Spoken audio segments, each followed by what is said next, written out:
September 8th, 1900. The sun rises over Galveston, Texas, a city of wealth, power, and pride, where electric streetcars glide through busy streets, Victorian mansions shine in the morning light, and ships from around the world crowd a thriving harbor. Everything feels perfect. Everything feels untouchable. But by sunset, this great city will be gone. At the time, Galveston was one of the richest cities in the United States, with more millionaires per square mile than New York, and one of the busiest ports in the nation, a place where fortunes were made every single day, and where people believed deeply in progress, in prosperity, and most dangerously, in their own safety, convinced that nothing could ever truly destroy them. But hidden beneath that confidence was a deadly weakness. The entire city stood on a narrow barrier island, low, flat, and completely exposed to the Gulf of Mexico, with no mountains, no natural defenses, and no real protection from the sea. Yet despite this vulnerability, experts had confidently claimed that a hurricane strong enough to destroy Galveston was impossible, and the people believed it, holding on to that idea as if it were fact rather than assumption. In late August of 1900, far across the Atlantic near the coast of West Africa, a storm began to form. Small at first, almost insignificant, but as it moved across the warm waters of the ocean, it grew stronger day by day, feeding on heat and energy, until by the time it reached the Caribbean, it had transformed into a powerful hurricane. Cuban meteorologists quickly recognized the danger and sent urgent warnings that the storm was heading toward the Gulf of Mexico, but those warnings were dismissed, ignored, due to pride, politics, and a dangerous belief in their own predictions. On September 7th, the last normal day, the skies above Galveston began to shift. The winds picked up, the waves grew larger, and something in the air felt wrong. Isaac Klein, the local meteorologist, sensed the change and quietly walked through the city, warning people to move to higher ground. But most residents did not listen because nothing like this had ever happened before, and they trusted the belief that they were safe. The next morning, September 8th, heavy rain began to fall and strong winds swept across the island. But at first, it seemed like just another storm, something familiar, something manageable, until something terrifying began to happen. The ocean itself started rising. Water pushed into the streets not only from the Gulf, but also from the bay behind the city, flooding homes and businesses from both directions. And by midday, the island was completely cut off. Bridges were underwater, communication was gone, and there was no way to escape. By afternoon, the storm revealed its true power. Winds roared at over 120 miles per hour, and houses did not simply collapse, they were torn apart violently, exploding into fragments that turned into deadly projectiles, wood, metal, and debris flying through the air at terrifying speed. And then came something even worse. A massive wall of destruction formed as broken buildings, shattered homes, and debris were pushed together by the storm surge, creating a moving avalanche that crushed everything in its path as it advanced across the island. As the storm intensified, human tragedy unfolded everywhere. Families clung to one another as the water continued to rise. Parents lifted their children above the flood for as long as they could, hoping to save them, hoping for a miracle. But one by one, their strength began to fade, and the storm showed no mercy, taking everything in its path. By nightfall, the situation became unimaginable. The entire city was underwater. Winds screamed through the darkness at nearly 145 miles per hour. Waves surged more than 20 feet above normal levels. And there was no light, no help, no rescue, only darkness, chaos, and the desperate sounds of survival. When morning finally came, the storm had passed, but what it left behind was devastation beyond comprehension. Galveston was gone.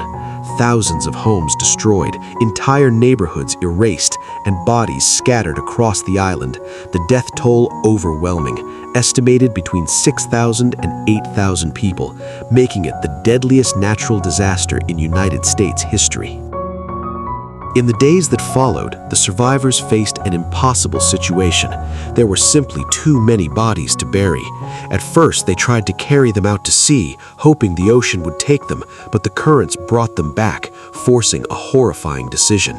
For weeks, fires burned across the island as bodies were cremated, smoke filling the air, grief covering everything, and the trauma leaving scars that would never fully heal. And yet, despite all of this, the people of Galveston refused to abandon their city. Instead, they chose to rebuild, to fight back against nature itself, constructing a massive seawall along the coast and undertaking one of the most ambitious engineering projects of their time, raising the entire city by several feet to protect it from future storms. A bold and nearly impossible effort that ultimately saved countless lives in the years to come. However, even with these achievements, Galveston never fully regained its former glory. Businesses and investors slowly moved inland to Houston, a safer and more secure location, and over time, the once great city lost its place as an economic powerhouse, becoming a quieter coastal town, remembered more for its tragedy than its success. This disaster was more than just a storm. It was a lesson written in destruction and loss. A reminder that nature does not negotiate, that no city, no matter how wealthy or powerful, is ever truly untouchable, and that overconfidence can lead to devastating consequences. Today, Galveston stands once again, rebuilt and protected, where tourists walk along the seawall and watch the calm waves roll in from the Gulf, a peaceful and almost beautiful scene. But beneath that calm surface lies a story the world should never forget. The day a city believed it was invincible and paid the ultimate price. The storm was gone, but the nightmare had only just begun, as the survivors of Galveston slowly emerged from the wreckage, stepping into a world no longer resembled the city they once knew, where familiar streets had vanished, landmarks were erased, and silence hung heavy in the air, broken only by the sound of waves and distant cries, a haunting reminder that thousands were missing and many more would never be found. In the early hours after the hurricane, confusion turned into horror as people searched desperately for loved ones, calling out names into the empty ruins, hoping for a response that often never came. And everywhere they looked, there were signs of unimaginable loss. Homes reduced to splinters, belongings scattered across miles, and bodies lying where the storm had left them, in the streets, along the shore, and tangled within debris. As the reality of the disaster set in, the survivors faced a crisis unlike anything they had ever imagined. There was no clean water, no food, no medical supplies, and no functioning government.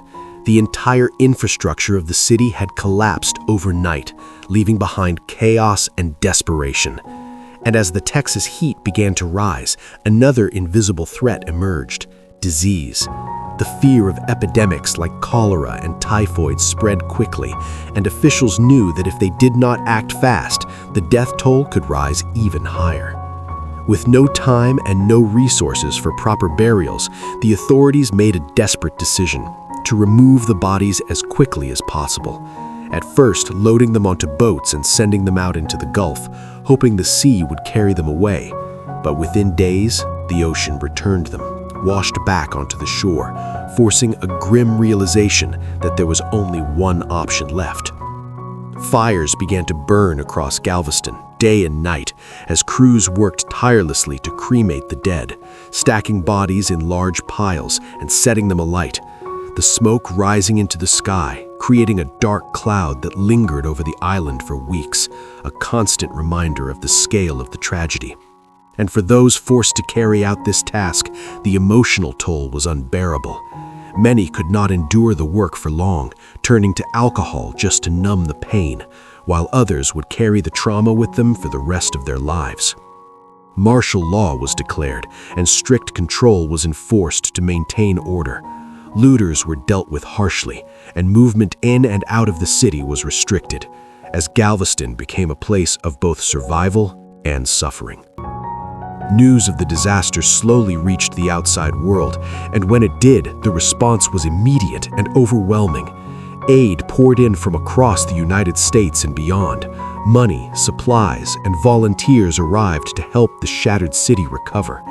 Among them was Clara Barton, the founder of the American Red Cross, who, at the age of 78, came to Galveston to lead relief efforts, bringing with her experience, compassion, and a determination to help rebuild lives as well as homes. Under her guidance, food and medical care were distributed, temporary shelters were built, and efforts were made to restore a sense of stability in a place that had lost everything. But even with all this support, the emotional scars remained deep, and the question lingered in the minds of many: should Galveston even be rebuilt? For some, the answer was clear. The island was too dangerous, too vulnerable, and abandoning it seemed like the only logical choice. But for others, leaving was not an option. This was their home, their history, and their identity, and they refused to let the storm erase it completely. And so, against all odds, the decision was made to rebuild, not just to restore what was lost, but to create something stronger, something capable of standing against the forces of nature. What followed was one of the most ambitious engineering efforts in American history, a plan so bold that it seemed almost impossible: to build a massive seawall along the coast and to raise the entire city above the level of future storm surges. Construction began in the early 1900s as workers and engineers came together to turn this vision into reality. The seawall was designed to be a powerful barrier, built from concrete and stretching for miles along the shoreline, strong enough to absorb and deflect the force of incoming waves. But the wall alone was not enough. The land itself had to be elevated, and so an extraordinary process began.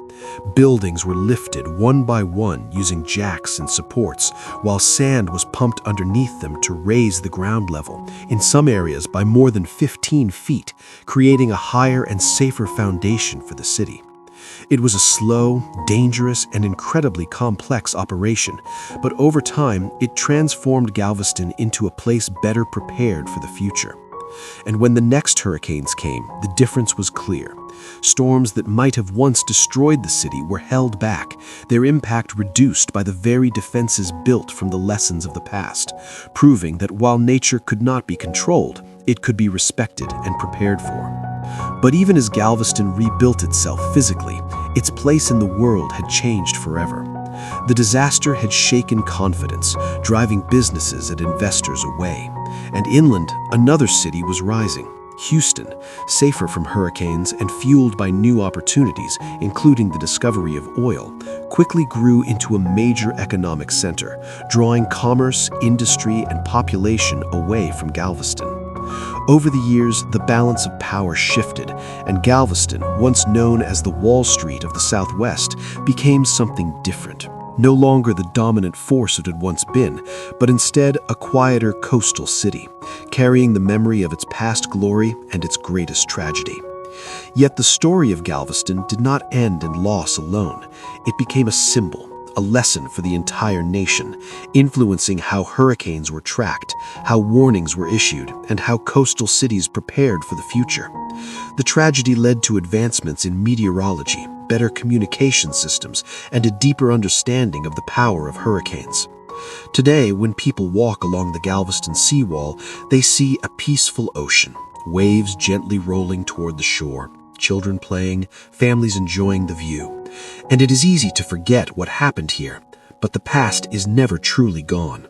It lives on in memorials, in history, and in the stories passed down through generations, reminding us of a time when a city believed it was invincible and paid a devastating price. The legacy of Galveston is not just about destruction, it is about resilience, about the strength to rebuild after unimaginable loss, and about the wisdom gained through tragedy. A reminder that progress must always be balanced with humility, and that no matter how advanced we become, we must never underestimate the power of nature.